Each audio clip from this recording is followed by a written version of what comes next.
Hello everyone, welcome to our YouTube channel Drishti science. तो आज हम एचटेट 2023 2 दिसंबर को जो पेपर हुआ है पीजीटी का, उसके सॉल्यूशन के बारे में डिस्कस करेंगे, उसके क्वेश्चंस को डिस्कस करेंगे। तो क्या है सबसे पहला क्वेश्चन, सामाजिक रूप से वंचित बच्चों के लिए किस प्रकार की शिक्षा उपयुक्त होगी। तो यहाँ पे देखो जो करेक्ट ऑप्शन है ये होगा ऑप्शन नंबर 3, समावेशी शिक्षा जो है सामाजिक रूप से वंचित बच्चे के लिए उपयुक्त होगी। आगे देखते हैं क्वेश्चन नंबर 2 क्या है, निम्नलिखित में से कौन सा कथन एरिक्सन के मनोसामाजिक विकास सिद्धांत के अंतर्गत किशोर अवस्था के संबंध में सही है। तो इसके लिए जो 4 ऑप्शन दे रखे हैं इसमें से ऑप्शन नंबर 1 जो है ये करेक्ट है। ठीक है, अहम पहचान एक धनात्मक मनोसामाजिक पहलू है।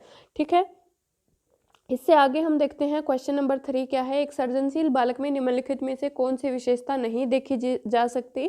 तो अपसारी चिंतन, अति जिज्ञासा, उच्च कल्पनाएं, ये सारी जो हैं विशेषताएं एक क्रिएटिव बच्चे में होती हैं। तो परंपरागत विचार जो है इसके लिए करेक्ट ऑप्शन होगा ऑप्शन नंबर 4।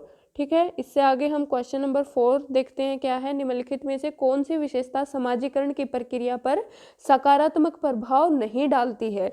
ठीक है, तो क्वेश्चन नंबर 4 के लिए जो करेक्ट ऑप्शन है इसमें से वो है सामाजिक पूर्वाग्रहों का विकास। ठीक है, क्वेश्चन नंबर 5, वाइगोत्स्की का समीपस्थ विकास क्षेत्र संदर्भित करता है कि बच्चा स्वतंत्र रूप से क्या कर सकता है, बच्चा स्वतंत्र रूप से क्या नहीं कर सकता, और बच्चा किसी ज्ञानी व्यक्ति के निर्देशन में क्या कर सकता है। तो जैसा कि आप सभी को पता है जेडपीडी वाइगोत्स्की ने दिया था। तो उसके अंदर क्या होगा कि अगर उसको कोई सपोर्ट मिलता है किसी दूसरे एक्सपीरियंस्ड पर्सन का, तो उसके निर्देशन में वो क्या कर सकता है। तो 3 ऑप्शन जो है इसके लिए क्या होगा, करेक्ट होगा। ठीक है, क्वेश्चन नंबर 6 क्या है, यदि कोई शिक्षार्थी अपेक्षित उपलब्धि हासिल नहीं कर पाता तो उसका कारण जानने के लिए किस प्रकार का परीक्षण किया जाता है। तो कोई अगर वो अपेक्षित उपलब्धि को हासिल नहीं करता उसके लिए उसका क्या किया जाता है, डायग्नोसिस किया जाता है, या फिर निदानात्मक विधि के द्वारा उसको जाना जाता है कि उसने क्यों नहीं किया ये। ठीक है, उससे आगे देखो क्वेश्चन नंबर 7, समावेशन केवल दिव्यांग लोगों तक ही सीमित नहीं है बल्कि इसका अर्थ है किसी भी बच्चे का बहिष्कार न होना भी है। तो शिक्षा में समावेशन का यह अर्थ किसके द्वारा स्पष्ट किया गया है। तो इसके लिए करेक्ट ऑप्शन है ऑप्शन नंबर 1, एनसीएफ 2005। ठीक है, इससे आगे देखते हैं क्वेश्चन नंबर 8, वृद्धि एवं विकास में किस प्रकार के परिवर्तन होते हैं। शरीर के आकार में परिवर्तन, जैसा कि आप सभी को पता है शरीर के आकार में परिवर्तन होना क्या होता है, वृद्धि होती है।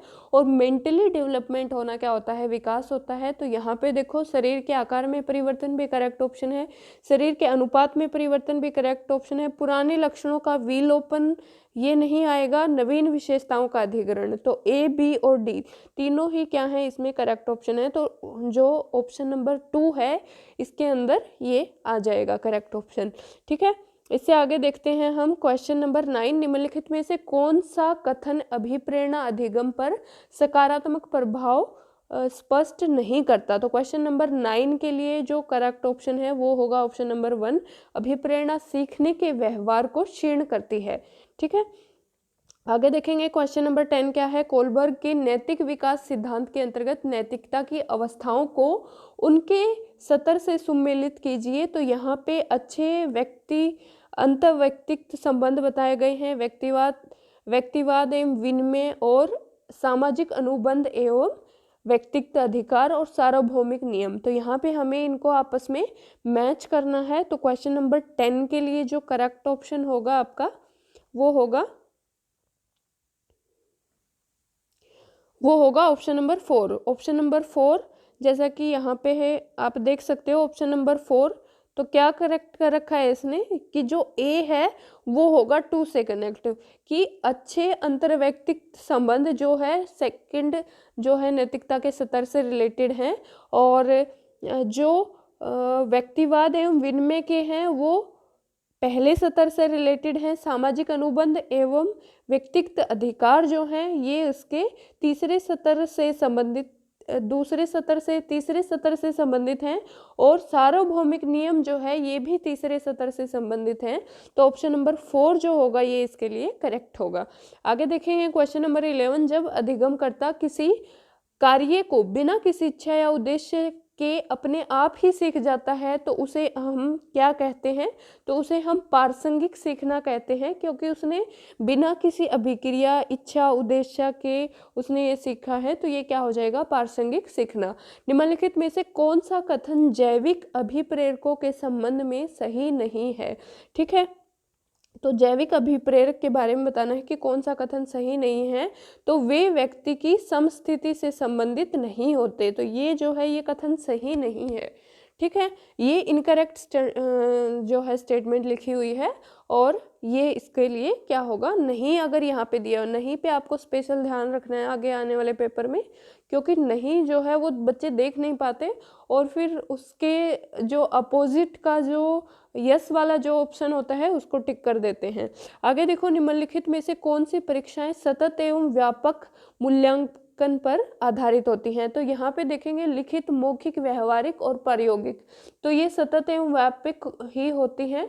ठीक है, कॉन्टिन्यूस एंड कॉम्प्रिहेंशन इवेल्युएशन, तो ऑप्शन नंबर 4 जो है ये इसके लिए क्या होगा, करेक्ट होगा। आगे देखेंगे क्वेश्चन नंबर 14, निम्नलिखित में से कौन सा कथन बुद्धि परीक्षणों के संदर्भ में सही नहीं है, तो यहाँ पे क्वेश्चन नंबर 14 के लिए जो करेक्ट ऑप्शन है ये होगा ऑप्शन नंबर 3। ठीक है, ऑप्शन नंबर 3 करेक्ट होगा कि अशिक्षित व्यक्ति निष्पादन परीक्षण नहीं कर सकते।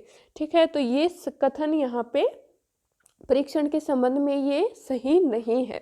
ठीक है, तो ये एक्चुअल में अशिक्षित व्यक्ति जो है निष्पादन परीक्षण कर सकते हैं। ठीक है, आगे देखेंगे क्या है क्वेश्चन नंबर 15, निम्नलिखित में से कौन सा युग्म गिलफोर्ड के त्रिआयामी बुद्धि सिद्धांत के अंतर्गत बुद्धि के तत्व और उसके आयाम के संबंध में सही नहीं है। नहीं वाले बहुत सारे क्वेश्चन आए हैं, तो स्टेटमेंट को बिल्कुल अच्छे से ध्यान से पढ़ना है आगे वाले पेपर में। तो इसके लिए जो करेक्ट ऑप्शन होगा वो होगा ऑप्शन नंबर 4। जो संबंध होता है, रिलेशन है, वो विषय वस्तु से संबंधित नहीं होगा यहाँ पे। ठीक है, बुद्धि के संबंध के लिए आयाम जो है वो विषय वस्तु नहीं होगा।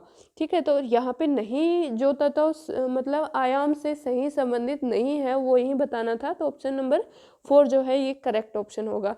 आगे देखो, निम्नलिखित में से कौन सी बाल केंद्रित अधिगम दृष्टिकोण की प्रमुख विशेषता नहीं है, तो क्वेश्चन नंबर 16 के लिए जो करेक्ट ऑप्शन होगा वो होगा ऑप्शन नंबर 2। एकल शिक्षण मार्ग जो है ये बाल केंद्रित अधिगम दृष्टिकोण की प्रमुख विशेषता नहीं है। आगे देखेंगे क्वेश्चन नंबर 17, मंडूरा के अनुसार प्रेक्षणात्मक सीखने की कौन सी अंतर संबंधित प्रक्रियाएं नहीं हैं, तो इसके लिए करेक्ट ऑप्शन होगा ऑप्शन नंबर 4। संयोजनात्मक प्रक्रियाएं जो हैं ये बंडूरा के प्रेक्षणात्मक सीखने की संबंधित अंतर संबंधित प्रक्रिया नहीं है।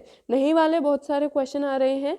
बंडूरा के सामाजिक अधिगम सिद्धांत के अनुसार जब कोई व्यक्ति दूसरों के व्यवहार को देखकर और दोहराकर वही व्यवहार सीख लेता है तो इसको हम क्या कहते हैं, तो क्वेश्चन नंबर 18 के लिए करेक्ट ऑप्शन होगा 3, मॉडलिंग। ठीक है, जिसको जैसे कि मॉडलिंग करते हैं, जैसे कि दूसरों को देख के उस व्यवहार को सीख लेते हैं, तो इसको हम क्या बोलते हैं, मॉडलिंग बोलते हैं। आगे देखो, स्टर्नबर्ग की त्रितंत्र सिद्धांत के अंतर्गत घटकीय बुद्धि में कौन सा उप घटक सम्मिलित नहीं है, तो क्वेश्चन नंबर 19 के लिए करेक्ट ऑप्शन होगा ऑप्शन नंबर 1, मेटा घटक जो है ये उप घटक सम्मिलित नहीं है, बाकी सारे उप घटक इसमें सम्मिलित हैं। आगे देखो, एक अधिगम निर्योगिता जो कि अंकगणितीय कौशल, जो कि अंकगणितीय, जो कि गणना से रिलेटेड है, तो आप बता ही सकते हो इसको, उसको हम क्या बोलते हैं, डिस्कैल्कुलिया बोलते हैं। ठीक है, जो कैलकुलेशन से रिलेटेड होता है, तो ये एक स्पेशल टाइप के डिजीज़ हैं बहुत सारे, तो वहाँ पे आप इनको अच्छे से याद करके जाएंगे। फ्राइड के मनोलैंगिक विकास सिद्धांत की 5 अवस्थाओं के सही क्रम का चयन कीजिए। सिगमंड फ्राइड ने क्या किया था, 5 अवस्थाएं दी थी और मनोलैंगिक विकास का सिद्धांत दिया था, उसके अंदर 5 अवस्थाएं थी, तो उनको हमें अरेंज करना है। ठीक है, तो इसके लिए जो करेक्ट ऑप्शन होगा वो होगा ऑप्शन नंबर 3, पहले मुखावस्था, फिर गुदावस्था, फिर लिंग प्रधानावस्था, फिर अव्यक्तावस्था और फिर जनेंद्रिय अवस्था। ठीक है, तो यहाँ पे सारी 5 अवस्थाएं जो हैं सीरीज में 3rd ऑप्शन में दी हुई हैं। आगे देखो, पावलोव के शास्त्रीय अनुबंधन अधिगम सिद्धांत के अनुसार स्वाभाविक एवं अनुबंधित उद्दीपकों की प्रस्तुतिकरण का कौन सा कालिक क्रम सीखने को सर्वाधिक प्रभावित करेगा, तो यहाँ पे क्वेश्चन नंबर 22 के लिए जो करेक्ट ऑप्शन है वो है ऑप्शन नंबर 2, इसके लिए करेक्ट ऑप्शन आएगा विलंबित। ठीक है, आगे देखते हैं क्वेश्चन नंबर 23, प्याजे के संज्ञानात्मक विकास सिद्धांत की किस अवस्था में अमूर्त चिंतन तथा सामान्यकरण की क्षमता विकसित हो जाती है?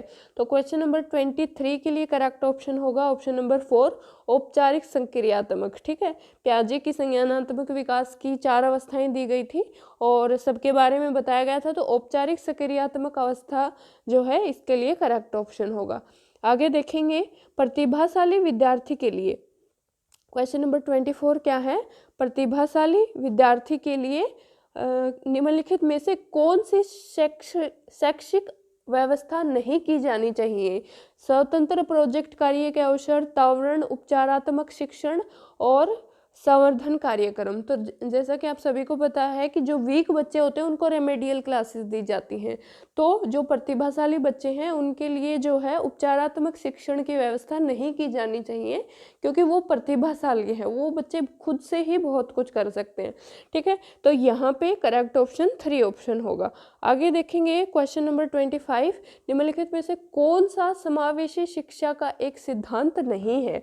तो कौन सा समावेशी शिक्षा का सिद्धांत नहीं है? तो इसके लिए करेक्ट ऑप्शन होगा ऑप्शन नंबर 1, पृथक्करण का सिद्धांत जो है ये समावेशी शिक्षा का सिद्धांत नहीं है, यहाँ पे तो अलग किया जा रहा है। ठीक है, आगे देखो, निम्नलिखित में से कौन सा तरीका व्यक्तिगत भिन्नताओं के अनुसार शिक्षण का समर्थन नहीं करता है?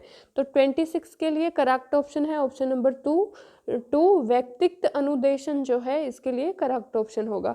आगे देखेंगे क्वेश्चन नंबर 27, विशिष्ट आवश्यकताओं वाले बच्चों की आवश्यकता को पूरा करने में शैक्षणिक संस्थानों की क्या भूमिका नहीं है? तो इसके लिए जो करेक्ट ऑप्शन होगा ऑप्शन नंबर 3, उनकी विशिष्ट आवश्यकता को पहचानना या मुख्य धारा से बाहर रखना, क्योंकि विशिष्ट जो स्पेशल चाइल्ड होते हैं उनकी नीड्स को जो समझा जाता है वो स्पेशल उनके लिए स्कूल बनाए गए हैं। ठीक है, तो अगर वो कॉमन स्कूल में रहेंगे तो वहाँ पे उनकी आवश्यकताओं को पूरा करने के लिए शैक्षणिक संस्थानों की भूमिका नहीं है इसमें।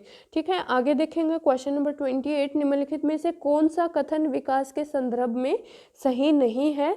तो इसके लिए करेक्ट ऑप्शन होगा ऑप्शन नंबर 2, प्रारंभिक विकास की तुलना में बाद का विकास अधिक गंभीर होता है। ठीक है, इससे आगे देखो क्वेश्चन नंबर 29, समावेशी शिक्षा का त्रिआयामी सिद्धांत किसके द्वारा प्रतिपादित किया था?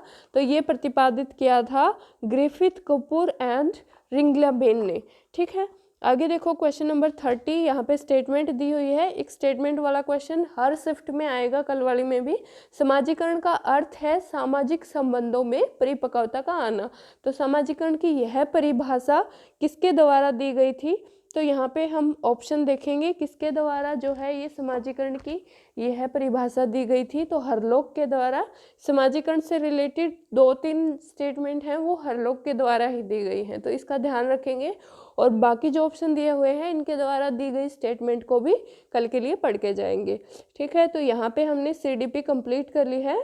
और वीडियो अच्छी लगी तो वीडियो को लाइक करें, चैनल को सब्सक्राइब करें। Thank you very much.